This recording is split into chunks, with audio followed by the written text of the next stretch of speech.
Today I'm going to talk about how you can build a front end completely on chain, and that's based on the story of near.social. So this is me on a near.social network, and this is on one of the gateways. So what I mean by this is different gateways can use the same data and same front-end logic, but display it differently. So this is the same data, but slightly different layout. And this is just a different gateway by the same front-end logic. So this is near.social right now. And this is a fully on-chain social network built on top of Near. But today we're going to talk about more how you can build front ends. So before we start, what is near.social? So this is Open Web Protocol. It has a bunch of components. So the first one is SocialDB. It basically smart contracts to store generic data, and we'll talk more about this. Then there's a list of standards, and they define how the data is stored because data is generic, and you need some kind of unified way to store data. Then there's API servers, which is a dedicated RPC, which is like super fast in memory provider. Then there's gateways. So think about gateways as IPFS gateways. It's basically a website that reads data from chain and later render it. So anyone can launch their own gateway. Data is synchronized on a blockchain, and you effectively can run your own instance. Then components are reusable components. They are fully open source. They're stored on chain, uncompiled, so you can read through them and you can execute them. And finally, virtual machine, that's what renders all of this and executes it. So what is SocialDB? So in Web 2, how the world works, you have multiple applications, and every application has its own database, and they store data about users in their database. So in SocialDB, it's a Web3 model where we store data per user. So every user stores their own data, and then within this user storage, you have multiple applications. So a user has to cover storage. That's just how Near protocol works to prevent blow up the state.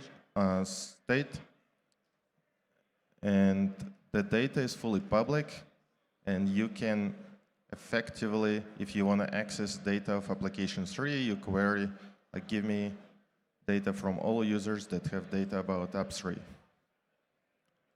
And because it's on a chain, you have a full history of data that ever written. So for example, a user updates a profile at a given block height, you have a version of the previous data update. And you can effectively go back in time. So we leverage this for the code storage as well. When you store a source code of a component at a given block height, you effectively create a permanent copy of this code, and you can go back in time at a given block height and get all the components that were active at this time. So the data stored is kind of like a huge, gigantic JSON, slightly more optimized, but a query interface is pretty much a JSON, so it's very easy to work from the front end. So a little bit about gateways. So the gateway is effectively a static app. You can deploy it on IPFS, and it will work. So it consists of a few elements. So editor is an online ID editor. You can edit your components. Then it uses a virtual machine of a certain version. Then you have a navigation and also wallet integrations. So here's, for example, an editor. You have on the left the code, on the right a preview of the component that it renders, and you can store it and like modify it and play with this. So the components is what powers all the applications there, and they are executed in a virtual machine. So this is a component that renders itself. It's basically a component in React.js that renders a source code using a markdown. So it fetches the source code from chain, then injects it in a text, and just renders a markdown. So here's, for example, a profile component. It's kind of like one isolated piece, but it consists of multiple other components. So here's an example how it's composed. So it uses a bunch of other components. So for example, a header, and then an image, and then a following list, and stuff like this. So the rainbow borders here just displays kind of hierarchy of the components. And then you get a blockchain version control on top of the components. So imagine you want to get the interface that was active at a given block height. You can query all the components only at the given block height or earlier. So if someone breaks the front end and you don't want to go to a new version, you can always just say, hey, give me a height of the front end that was at a given block height. So here's a bunch of applications that's built already on top of this framework. So a simplest version is just similar to Etherscan contract write. You can build a simple token sender. So you select a token, you select the recipient and the amount, and click send, and it will generate a transaction for you. Another one, there's a demo we used to build a Lido staking widget based on the original Lido code, and you can stake your Lido from there. The beauty of this is you can inspect the code, and it's not compiled code, so you get the current source that's getting executed, and if you don't like something, you can easily modify it and just execute on a new code. This is a near-specific component. You can delegate on the near side, and the beauty of this is even so it's dedicated for near and stored code on near, you can interact with multiple blockchain so long as the wallets are integrated. And we have a few gateways, one dedicated for near and one dedicated specifically for EVM and like MetaMask stuff wallets. So this is another component. You can build a real game, a Sudoku on top of the smart contracts, and then just the UI is on the client side. And obviously, we built a social network, and that was the original idea. But during our work, I discovered the most interesting aspect is not necessarily the social network itself for the near accounts, but the composability of the front ends. So another widget or component is the history of commits, and you can see how changes of a given component were pushed on chain. So a final part is like how you can build a simple application, and for this we're going to use one of the gateways called BossGG. So this is a gateway that we built specifically for East Denver, and there's a bunch of bounties on this. So if you deploy a front end there, you will be eligible from the bounty. So if you go to BossGG, open the website, connect your MetaMask, and then you click editor, you'll end in a plain editor page.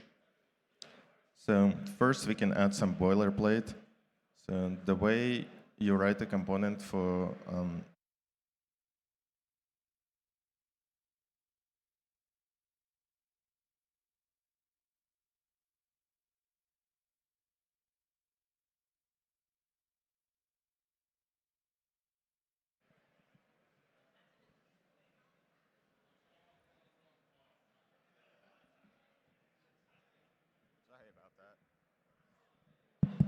Hey, so yeah, the way you deploy the way you interact with the EVM is once you connect MetaMask, you get capital injected Ethers, and it has a provider similar to Ethers.js provider. You can also call a list of accounts, and functions there act like a React hooks, so they are more more synchronous. So this is some boilerplate, and it checks if you already signed in, otherwise it displays a button for you to connect. So first thing you can do is you fetch some ABI, or you can hard code this ABI directly into component, and we also fetch the token list. And then we parse it and display it on array. So this is just raw output from the JSON of the token list. Next thing, we can use some of the React. So we take the tokens object and we map over this, and we render a simple React component that renders a token name and a token address. And we get a list of all the tokens. So from the moment you get to start in development and to the moment you see the result is less than a minute. Next, we can display images fairly easily by adding, for example, an image tag to the logo URL, and we get all the images. But the interesting part about this is we wrote this code that renders a single token with an image. So what we can do, we can extract this piece of code that just renders this into a separate component and save it on chain. And now it becomes available for everyone to use in their code. So we now can replace the rendering code into a link, effectively, a custom component called widget.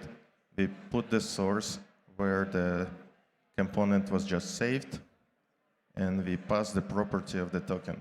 And that way we get exactly the same result.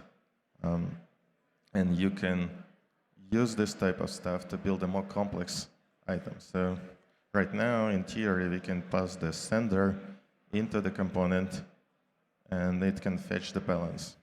So if you're familiar with React development, the development here becomes very familiar. So you can try it now. Go to one of these websites and play with this. So 2 of them are social networks dedicated for Near, but also you can develop custom components. And BossGG is a EVM-enabled gateway dedicated specifically for developing applications for EVMs. So thank you. You can find me later if you have questions.